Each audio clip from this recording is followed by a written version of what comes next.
கர்த்தருடைய பரிசுத்தமுள்ள நாம் மேம்படுவதா இந்த காணொளி வாயிலாக உங்களை சந்திக்கிறதில் மிகப்பெரிய சந்தோஷம். நல்லா இருக்கீங்களா?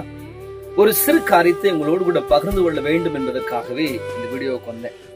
அது யாத்ராகமத்தின் புஸ்தகம் அதனுடைய 12ஆம் அதிகாரத்துல ஆண்டவர் மோசேக்கு சொல்லுகிறார், எகிப்து தேசத்துக்குள்ள 430 வருஷமா நீங்க அடிமையா இருந்துட்டீங்க. இப்போ இன்னைக்கு இரவு நான் எகிப்து தேசத்துல என்னுடைய சங்காரத்துடன் அனுப்ப போகிறேன். அப்போ சங்காரத்துடனானவன் எகிப்தினுடைய பார்வனுடைய அரண்மனை துவங்கி அடிமையினுடைய வீடு வரைக்கும் உள்ளே நுழைவான். இஸ்ரவேலர்களே எவர்கள் ஒருவர் தங்களுடைய வீட்டினுடைய நிலைக்கால்களிலே ஆட்டுக்குட்டியின் ரத்தத்தை பூசுகிறார்களோ, பார்க்கிற சங்காரத்துடன் அவ்வீட்டிற்குள்ளே வராதபடிக்கு அவ்வீட்டை தப்புவித்து விடுவான் என்பதாக சொல்லுகிறார். இந்த வார்த்தைகளை சொன்ன பொழுது எவர்களெல்லாம் கர்த்தருடைய வசனங்களை விசுவாசித்தார்களோ அவர்கள் தன்னுடைய வீட்டினுடைய நிலைக்கால்களிலே ஆட்டுக்குடி ரத்தத்தை பூசுகிறார்கள்.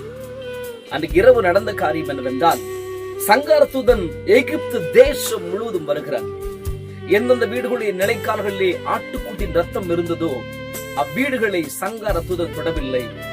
எந்தெந்த வீடுகளிலே ஆட்டுக்குடி ரத்தம் இல்லையோ, அது பார்வனுடைய அரண்மனையாக இருந்தாலும் சரி, அடிமையினுடைய வீடாக இருந்தாலும் சரி, எல்லா இடத்திலும் ஆட்டுக்குடி ரத்தம் இல்லாத வீடுகள் ஒரு மிகப்பெரிய தலைச்சன் பிள்ளை சங்காரம் உண்டானதை வேதாகம் சொல்லுகிறது. நன்றாய் கவனியுங்கள்.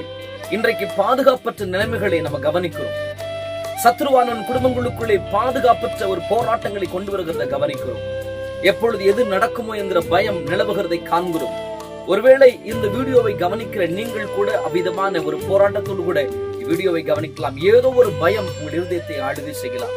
உங்கள் குடும்பத்திற்கு விரோதமாய், பிள்ளைகளுக்கு விரோதமாய், உங்கள் கணவருக்கு விரோதமாய், உங்கள் மனைவிக்கு விரோதமாய், குடும்பத்திலே ஆசீர்வாதங்களுக்கு விரோதமாய் சில போராட்டங்கள் காணப்படலாம். இந்த சங்காரத்துடைய வல்லமைகளை மேற்கொள்ள வேண்டுமானால் வேதாகமும் ரத்தத்தை காண்பிக்கிறது.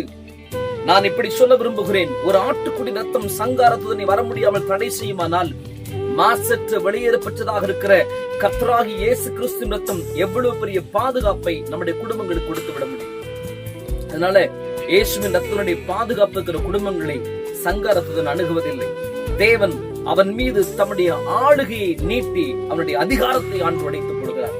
அதனால நீங்க உங்க குடும்பத்துக்கு விரோதமா எது நடக்கும் என்று பயப்படுகிறீர்களோ அது ஒன்றும் நேரிடாதபடி ஆட்டுக்குட்டியா ரத்தம் உங்கள் குடும்பங்களை வேலி அடைப்பதாக.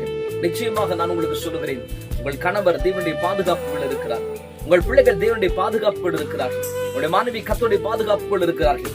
பிசாசானவன் சில நேரங்களில் சில பயங்களை உங்கள் இதயத்துக்குள்ளே கொண்டு வருவான். ஆனால் ஒன்றே ஒன்று செய்யுங்கள், இயேசு கிறிஸ்து ரத்தத்தினுடைய பாதுகாப்புக்குள்ளே உங்களை மறைத்துக் கொள்ளுங்கள். அந்த ரத்தத்தை தாண்டி அவனால உள்ள